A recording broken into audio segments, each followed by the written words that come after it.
Hi, welcome to the kitchen. Today I'm going to show you how to make your own chili powder. We're going to use some local peppers that you can find here in the markets in Mexico. You can probably find these in the United States at some of the Spanish markets there as well.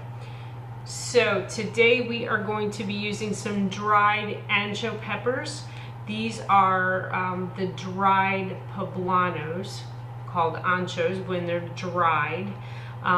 They're fairly mild in flavor. We're going to use some Guajillo peppers that are a little bit medium spicy. We're going to use some cascabels. These are a more nutty, aromatic pepper. They're not really spicy, but they're called cascabel, if you can hear that. They're a round pepper. And they have a really nice smoky flavor that adds to the chili powder blend. And then of course we're going to use some of the Arbol Peppers. These are the really little hot spicy peppers that give us that little bit of heat and that little kick in our chili powder. So I'm going to show you how to clean these peppers, and then we're going to roast a few of those, the anchos and the guajillos, depending on where you get them in and what condition they're in. Sometimes they're still a little moist, and we want to go ahead, since we are making a powder, we want to go ahead and get that extra moisture out. So we are going to roast those for a few minutes in the oven. The cascabels and the chili arbols are usually really dry when you get them, so those aren't usually an issue. So a couple of words of caution when dealing with peppers: you always want to wear some gloves. And since we're working with this and we're going to be grinding it into a powder form, if you're sensitive at all, you may want to also wear a mask. And work very cautiously once you start grinding the peppers, so that you don't get a lot of airborne dust that you can breathe in. So Ancho peppers are, like I said, the dried poblanos. The seed pod's right here in top, right by the stem. So I normally take my scissors and just cut on either side into a little V pattern, and then just pull that seed pod right out. You can open up the pepper and just pour the rest of the seeds out. These are fairly moist still, and so we will roast those for a few minutes. One of the most commonly used peppers here in Mexico is the Guajillo pepper. So we're going to go ahead as well and just trim this top off where the seed pod is. So you can see that most of the seeds are in there, and then we'll just go ahead and open this up and pour the seeds right out.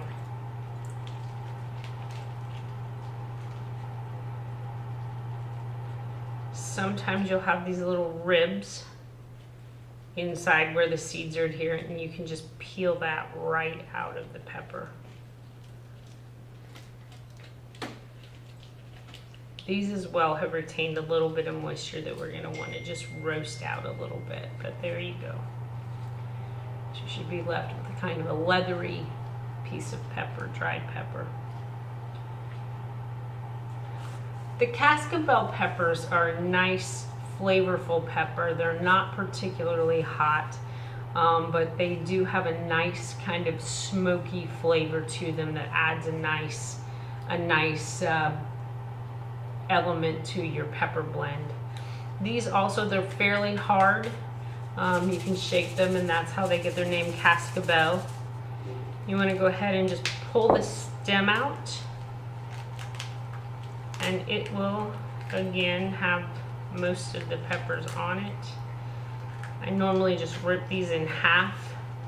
You can dump all the seeds out, and that is it. So that's your clean cascabel pepper. And the last pepper we're using here are the Arbol Peppers. These are the super hot little peppers that they make cayenne pepper out of actually. So these are super hot.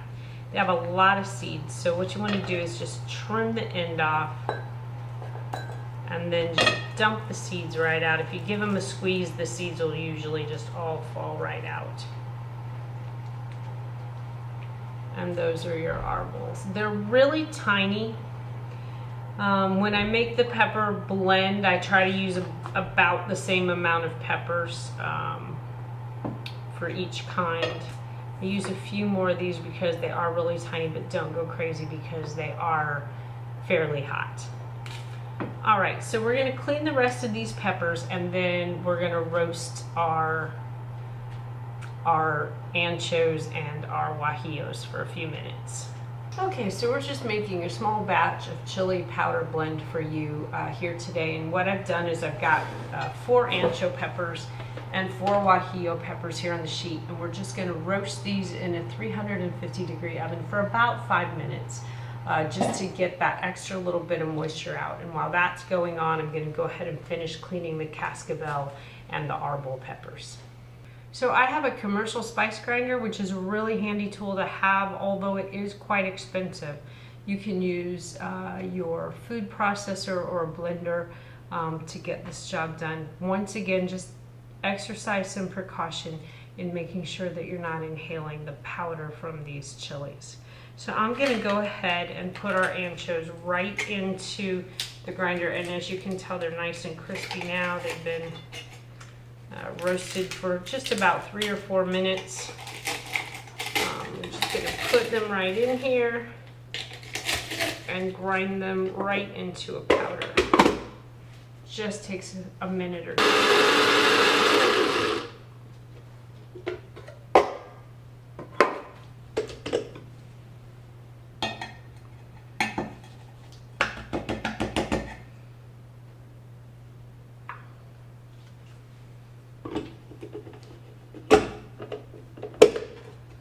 All right, with the anchos ground, we're gonna go ahead and grind the guajillos. And then we're just gonna do the same with the cascabels and the arbols. Nice, fine powder. Okay, so here we have those 4 peppers that we had all ground up. Let's have a really good close look at them. All ground, it's a nice color, and the spice grinder does a really nice job getting everything ground up. So here we have the Ancho Pepper, these are the guajillos, the cascabels. You can see, I don't know if you can tell, they're a little bit shiny. These are a little bit waxier peppers, so they make a little bit different texture. And then of course this tiny bit of arbol that we had, really hot, doesn't take much.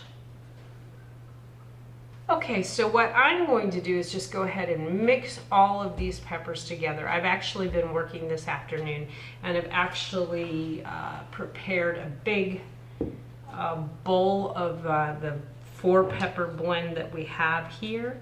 So this is the same 4 peppers, big bowl full.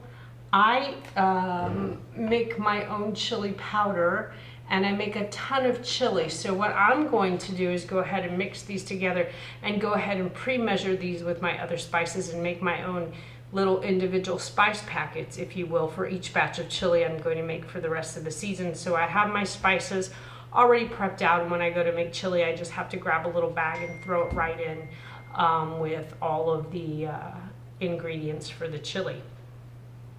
I encourage you to experiment with these peppers and mix them how you like them. Mix them with other commonly used things for chili, some cumin, paprika, black pepper, salt, oregano.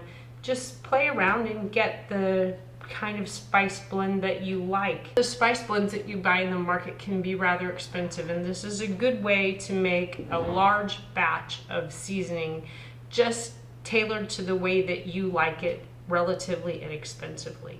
So go ahead, experiment. Don't be afraid to play around until you get the seasoning blend that you like. So if you like this video, subscribe to our channel to get more videos like this. There's also a video with the recipe for my chili out there on our YouTube channel. So please subscribe to our YouTube channel, like us and share us with your friends on Facebook, follow us on Twitter and Instagram, like us on TripAdvisor, and if you really, really like the show, please consider sponsoring us on patreon.com. This is Donna for this edition of Cooking in Cabo. See you next time.